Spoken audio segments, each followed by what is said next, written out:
Trap them kids and give them a little bit of vodka and a cherry Coke. We're going to Oklahoma to the family reunion for the first time in years. It's up at Uncle Slayton's 'cause he's getting on in years. You know he no longer travels, but he's still pretty spry. There's not much on talking, he's just too mean to die. And they'll be coming down from Kansas and from West Arkansas. It'll be one great big old party like you never saw.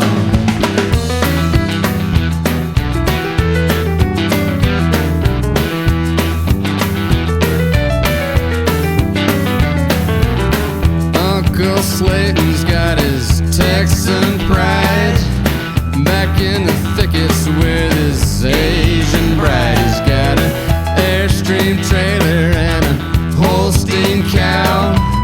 Still makes whiskey 'cause he still knows how. He plays that Choctaw bingo every Friday night. You know he had to leave Texas, but he won't say why. He owns a quarter section up by Lake Eufaula. Caught a great big old blue cat on a drifting jug line. Sells his hardwood timber to the shipping mill. Cooks that crystal meth because the shine don't sell. He cooks that crystal meth because the shine don't sell. You know he likes that money, he don't mind the smell.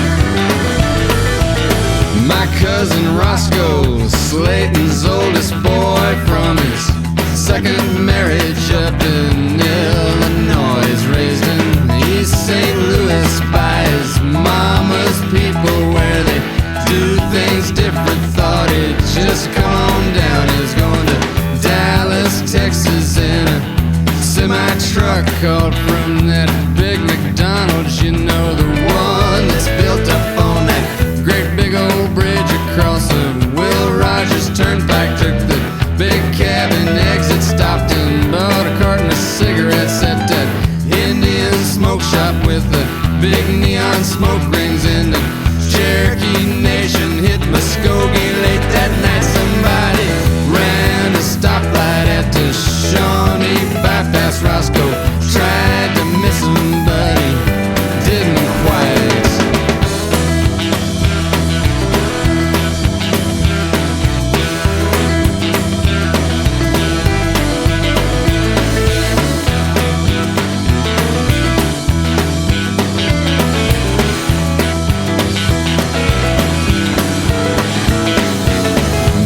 And May come up from some little town way down by Lake Texoma, where he coaches football. They were 2A champions now for 2 years running, but he says they won't be this year. No, they won't be this year. And he stopped off in Tushka at that pot knife and gun place, bought a SKS rifle and a couple full cases of that steel core ammo with the bare damn primers from some East Block nation that no longer needs them. And a Desert Eagle, that's one great big old pistol. I mean 50 caliber made by badass Hebrews, and some surplus traces for that old BAR of Slayton's. Soon as it gets dark, we're gonna have us a time. We're gonna have us a time.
Slayton's got his Texan pride, back in the thickets with his Asian bride. He's got that corner pasture into acre lots. He sells them owner finance strictly to them that's got no kind of credit, cause he knows they're slackers and they'll miss that payment. Then he takes it back. He plays that Choctaw bingo every Friday night. He drinks his Johnny Walker at that Club 69. We're gonna strap them kids and give them a little bit of Benadryl and a cherry coke. We're going to Oklahoma, gonna have us a time, gonna have us a time.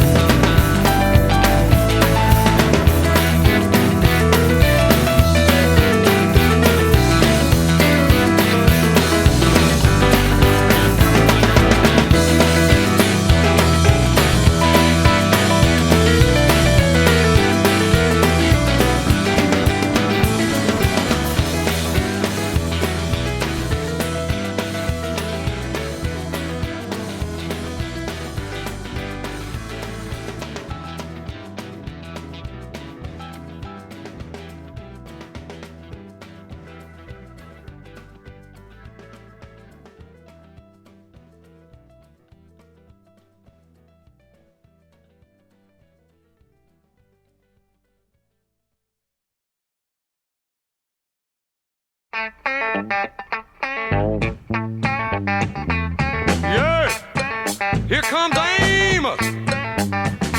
Now Amos Moses was a Cajun. He lived by himself in the swamp. He hunted alligator for a living. He just knock him in the head with a stump. The Louisiana law gon' get you, Amos. It ain't legal hunting alligator down in the swamp, boy. Now everybody blamed his old man for making him mean as a snake. When Amos Moses was a boy, his daddy would use him for alligator bait. Tie a rope around his waist and throw him in the swamp. Alligator bait in the Louisiana bayou. About 45 minutes southeast of Thibodaux, Louisiana, lived a man called Doc Millsap and his pretty wife Hannah. Well, they raised up a son that could eat up his weight in groceries. Named him after a man of the cloth. Called him Amos Moses. Yeah. Now all the folks around South Louisiana said Amos was a hell of a man. He could trap the biggest, the meanest alligator and just use one hand. That's all he got left, called alligator bit it. Left arm gone clean up to the elbow. Well, the sheriff got wind that Amos was in the swamp trapping alligator skin. So he snuck in the swamp, gonna get the boy, but he never come out again. Well, I wonder where the Louisiana sheriff went to. Well, you can so get lost in the Louisiana bayou. About 45 minutes southeast of Thibodaux, Louisiana, lived a cat called Doc Millsap and his pretty wife Hannah. Well, they raised up a son that could eat up his weight in groceries. Named him after a man of the cloth. Called him Amos Moses. Sit down on him, Amos. Make it count, son. About 45 minutes southeast of Thibodaux, Louisiana, lived a man called Doc Millsap and his pretty wife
Oct.